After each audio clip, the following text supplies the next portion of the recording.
قربانی ہر صاحب نصاب بالغ مرد اور عورت پر واجب ہے۔ زکوٰۃ کی فرضیت کے لیے کم از کم نصاب پر پورا قمری سال کا گزرنا ضروری ہوتا ہے، شرط ہے، جبکہ قربانی اور فطرانے کے وجوب کے لیے محض نصاب کا مالک ہونا کافی ہے، سال گزرنا شرط نہیں ہے۔ تو جو بندہ صاحب نصاب ہے، یعنی کہ جو نصاب زکوٰۃ والا ہے، وہی نصاب جو ہے وہ قربانی کے لیے ہونا چاہیے۔ یعنی کہ جس بندے کے پاس 7.5 تولہ سونا یا اس کی قیمت موجود ہو، یا 52.5 تولہ چاندی یا اس کی قیمت موجود ہو، یا دونوں چیزیں ملا کے کچھ سونا ہے، کچھ چاندی ہے اور کچھ مالیت نقدی ہے، یا حاجت اصلیہ کے علاوہ کچھ گھر کا ساز و سامان ہے، ان سب کی قیمت ملا کے 52.5 تولہ چاندی کی مقدار کو پہنچ جائے تو وہ بندہ مالک نصاب ہوتا ہے، اس پہ قربانی واجب ہے۔ اور یہ اگر عید کے دنوں میں بھی اس کے پاس اتنا مال آ جائے تو اس پہ قربانی واجب ہے۔ اب دیکھنا یہ ہے کہ قربانی واجب ہے، بندہ قربانی کرتا ہے تو جانور کیسا ہونا چاہیے؟ تو اس کے لیے یہ ہے کہ قربانی کے لیے اونٹ 5 سال کا ہو، گائے بیل اور بھینس 2 سال کا ہو، دمبا بکرا بکری 1 سال کے ہونے چاہیے۔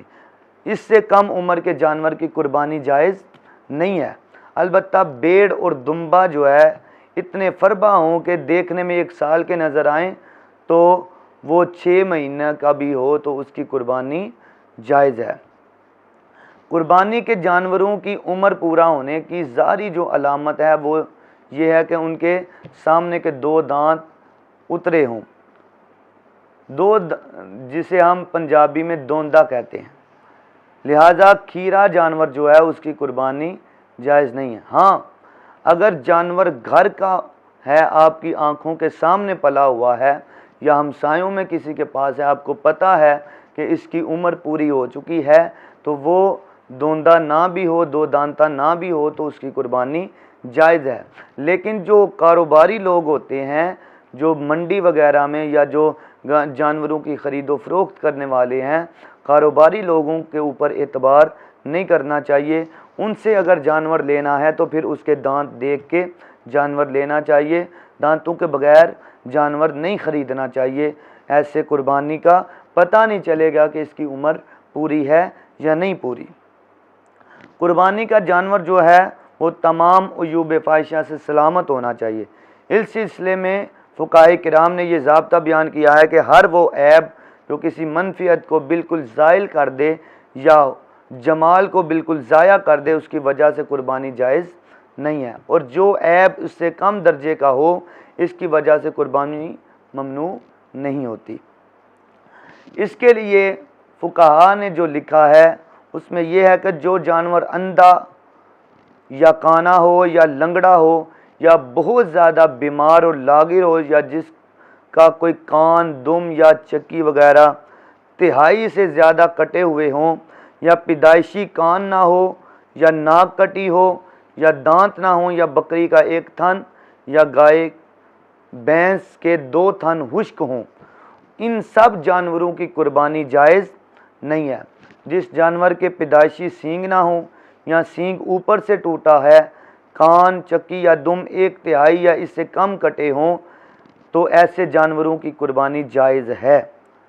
صاحب نصاب نے عیب دار جانور خریدا یا خریدتے وقت بے عیب تھا، بعد میں عیب دار ہو گیا تو ان دونوں صورتوں میں اس کے لیے ایسے جانور کی قربانی جائز نہیں ہے۔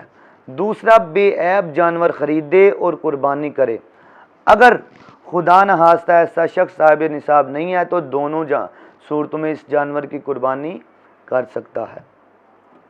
خصی جانور کی قربانی آنڈوں کی بنسبت افضل ہے کیونکہ اس کا گوشت لذیذ ہوتا ہے۔ اگر گائے کے 7ویں حصے کی قربانی کی قیمت بکری سے زیادہ ہو تو وہ افضل ہے، اور اگر قیمتیں برابر ہوں تو بکری کی قربانی افضل ہے، کیونکہ بکری کا گوشت زیادہ لذیذ ہوتا ہے۔ اور اس کے حصے کے بارے میں بتا دوں کہ بکرا، بکری، بھیڑ، دمبے کی قربانی صرف ایک فرد کی طرف سے ہو سکتی ہے۔ اونٹ، گائے وغیرہ میں زیادہ سے زیادہ 7 افراد شریک ہو سکتے ہیں۔ شرط یہ ہے کہ سب کی نیت تقرب یعنی عبادت اور حصول اجر و ثواب کی ہو۔ 7 سے کم افراد بھی ایک گائے کی قربانی میں برابر کے حصے دار ہو سکتے ہیں، مثلا 6، 5، 4، 3، 2 اور ایک بندہ بھی ایک پوری گائے اپنی طرف سے قربانی کر سکتا ہے۔ 7 سے زیادہ افراد ایک گائے میں حصہ نہیں ڈال سکتے۔ اس کے علاوہ فوت شدہ والدین اور قرابت داروں کی ایصال ثواب کی نیت سے قربانی کی جا سکتی ہے۔ اپنی واجب قربانی ادا کرنے کے بعد، یہ مسئلہ بہت ضروری ہے۔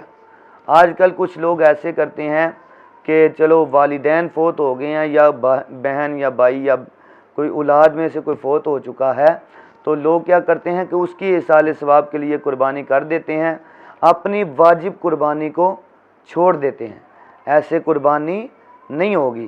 پہلے اگر آپ پہ قربانی واجب ہے تو اپنی قربانی کریں، ساتھ ایک اور بکرا اضافی لیں تو وہ اپنے فوت شدگان کی طرف سے قربانی کریں۔ تو اس کی